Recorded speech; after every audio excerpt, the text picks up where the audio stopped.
قرآن مجید کا سورہ نمبر 45 سورہ جاسیہ۔ شروع کرتا ہوں اللہ کے نام سے جو بڑا مہربان نہایت رحم والا ہے۔ حامیم، یہ کتاب اللہ کی طرف سے نازل کی گئی ہے جو غالب ہے اور بڑا حکمت والا ہے۔ بے شک آسمانوں اور زمین میں اہل ایمان کے لیے خدا کی توحید و قدرت کی بہت سی نشانیاں ہیں، اور خود تمہاری پیدائش میں اور ان حیوانات میں جن کو وہ زمین میں پھیلا رہا ہے یقین رکھنے والوں کے لیے نشانیاں ہیں، اور رات اور دن کی آمد و رفت میں اس ذریعے رزق بارش میں جو اللہ نے آسمانوں سے نازل کیا اور اس سے زمین کو زندہ کر دیا اس کی موت کے بعد، اور ہواؤں کی گردش میں بھی نشانیاں ہیں ان لوگوں کے لیے جو عقل سے کام لیتے ہیں۔ یہ اللہ کی آیتیں ہیں جو ہم حق کے ساتھ آپ صلی اللہ علیہ وآلہ وسلم کو پڑھ کر سنا رہے ہیں۔ تو آخر اللہ اور اس کی آیتوں کے بعد وہ کون سی بات ہے جس پر وہ ایمان لائیں گے؟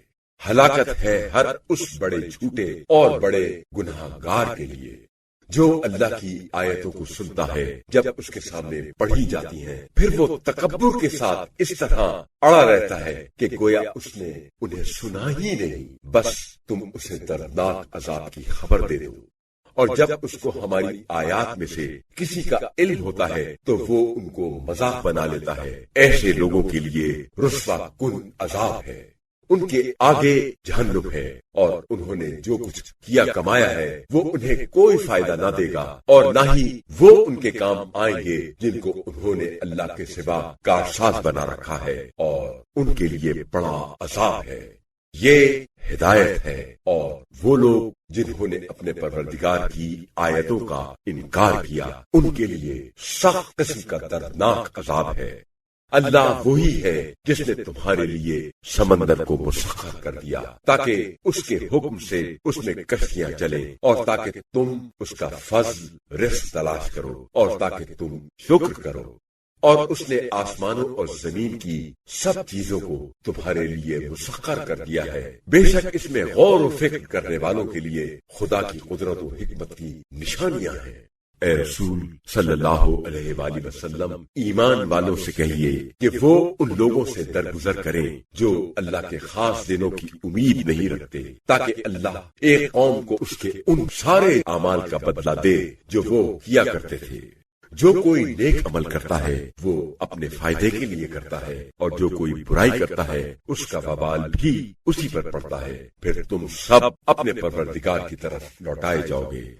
اور یقیناً ہم نے بنی اسرائیل کو کتاب، حکم اور نبوت عطا فرمائی، اور ان کو پاکیزہ رزق عطا فرمایا، اور ان کو دنیا جہان والوں پر فضیلت عطا کی، اور ہم نے انہیں دین کے معاملے میں کھلے دلائل عطا کیے، پس انہوں نے اس میں اختلاف نہیں کیا مگر علم آ جانے کے بعد محض باہمی ضد اور ظلم کی وجہ سے۔ بے شک قیامت کے دن آپ صلی اللہ علیہ وآلہ وسلم کا پروردگار ان کے درمیان فیصلہ کرے گا جن چیزوں میں وہ باہم اختلاف کرتے تھے۔ اے رسول صلی اللہ علیہ وآلہ وسلم، پھر ہم نے آپ صلی اللہ علیہ وآلہ وسلم کے دین کو ایک واضح شریعت پر قائم کیا ہے، پس آپ صلی اللہ علیہ وآلہ وسلم اس کی پیروی کیجیے، اور ان لوگوں کی خواہش کی پیروی نہ کیجیے جو علم نہیں رکھتے۔ وہ اللہ کے مقابلے میں آپ صلی اللہ علیہ وآلہ وسلم کو ہرگز کچھ بھی فائدہ نہیں پہنچائیں گے۔ یقیناً ظالم لوگ ایک دوسرے کے ساتھی ہوتے ہیں، اور اللہ تو پرہیزگاروں کا ساتھی اور پشت پناہ ہے۔ یہ قرآن لوگوں کے لیے بصیرتوں کا سرمایہ اور یقین رکھنے والوں کے لیے ہدایت و رحمت کا باعث ہے۔ کیا وہ لوگ جنہوں نے برائیوں کا ارتکاب کیا ہے وہ خیال کرتے ہیں کہ ہم ان کو ان لوگوں کے مانند قرار دیں گے جو ایمان لائے اور نیک عمل کرتے رہے، ان کا جینا اور مرنا یکساں ہو جائے گا؟ بہت برا ہے وہ فیصلہ جو وہ کر رہے ہیں۔ اور اللہ نے آسمانوں اور زمین کو حق و حکمت کے ساتھ پیدا کیا ہے، اور تاکہ ہر شخص کو اس کے کیے کا بدلہ دیا جائے، اور ان پر ہرگز ظلم نہیں کیا جائے گا۔ کیا آپ صلی اللہ علیہ وآلہ وسلم نے اس شخص کو دیکھا ہے جس نے اپنی خواہش نفس کو اپنا خدا بنا رکھا ہے اور اللہ نے باوجود علم کے اسے گمراہی میں چھوڑ دیا ہے اور اس کے کان اور دل پر مہر لگا دی ہے اور اس کی آنکھ پر پردہ ڈال دیا ہے؟ اللہ کے بعد کون ایسے شخص کو ہدایت کر سکتا ہے؟ کیا تم نصیحت حاصل نہیں کرتے؟ اور وہ کہتے ہیں کہ ہماری زندگی تو بس یہی دنیاوی زندگی ہے، یہی ہم مرتے ہیں اور یہی جیتے ہیں، اور ہمیں صرف گردش زمانہ ہلاک کرتی ہے، حالانکہ انہیں اس حقیقت کا کوئی علم نہیں ہے۔ وہ محض گمان کی بنا پر ایسا کہتے ہیں، اور جب ان کے سامنے ہماری کھلی ہوئی آیتیں پڑھی جاتی ہیں تو ان کے پاس کوئی حجت اور دلیل نہیں ہوتی سوائے اس کے کہ کہتے ہیں کہ اگر تم سچے ہو تو ہمارے باپ دادا کو زندہ کر کے لاؤ۔ آپ صلی اللہ علیہ وآلہ وسلم کہہ دیجئے، اللہ ہی تمہیں زندہ رکھتا ہے، وہی تمہیں موت دیتا ہے، پھر وہی تمہیں قیامت کے دن اکٹھا کرے گا، جس کے آنے میں کوئی شک نہیں ہے، لیکن اکثر لوگ اس حقیقت کو جانتے نہیں ہیں۔ آسمانوں اور زمین میں اللہ ہی کی بادشاہی ہے، اور جس دن قیامت قائم ہوگی اس دن باطل پرست لوگ خسارہ اٹھائیں گے، اور آپ صلی اللہ علیہ وآلہ وسلم دیکھیں گے کہ اس وقت ہر گروہ گھٹنوں کے بل گرا ہوا اپنے فیصلے کا منتظر ہوگا، اور ہر گروہ کو اس کی کتاب صحیفہ عمل کی طرف بلایا جائے گا، اور ان سے کہا جائے گا کہ آج تمہیں اس کا بدلہ دیا جائے گا جو کچھ تم کیا کرتے تھے۔ یہ ہماری کتاب دفتر عمل ہے جو تمہارے بارے میں حق و سچ کے ساتھ بولتی ہے۔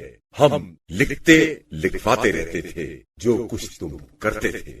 جو لوگ ایمان لائے اور نیک عمل کرتے رہے ان کا پروردگار انہیں اپنی رحمت میں داخل کرے گا، اور یہی واضح کامیابی ہے۔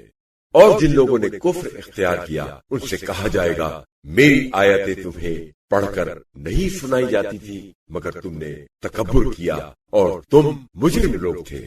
اور جب تم سے کہا جاتا تھا کہ اللہ کا وعدہ برحق ہے اور قیامت پہ کوئی شک نہیں ہے تو تم کہتے تھے کہ ہم نہیں جانتے تھے کہ قیامت کیا ہے، بس ایک گمان ہے جو ہم کرتے ہیں اور ہمیں اس کا یقین نہیں ہے۔ اس وقت ان کے اعمال کی برائیاں واضح ہو جائے گی اور وہ چیز ان کو گھیرے گی جس کا وہ مذاق اڑایا کرتے تھے، اور ان سے کہا جائے گا کہ آج ہم تمہیں اس طرح نظر انداز کریں گے جس طرح تم نے اس دن کی ملاقات حاضری کو بھلا دیا تھا۔ تمہارا ٹھکانہ دوزخ ہے اور تمہارا کوئی مددگار نہیں ہے۔ یہ اس لیے کہ تم نے اللہ کی آیتوں کا مذاق اڑایا تھا اور دنیاوی زندگی نے تمہیں دھوکے میں مبتلا کیا، بس وہ آج نہ تو اس دوزخ سے نکالے جائیں گے اور نہ ان کو معذرت خدا کو راضی کرنے کا موقع دیا جائے گا۔ ہر قسم کی تعریف اللہ کے لیے ہے جو آسمانوں اور زمین کا بلکہ سارے جہانوں کا پروردگار ہے۔ اسی کے لیے کبریائی ہے اور وہ بڑا غالب اور بڑی حکمت والا ہے۔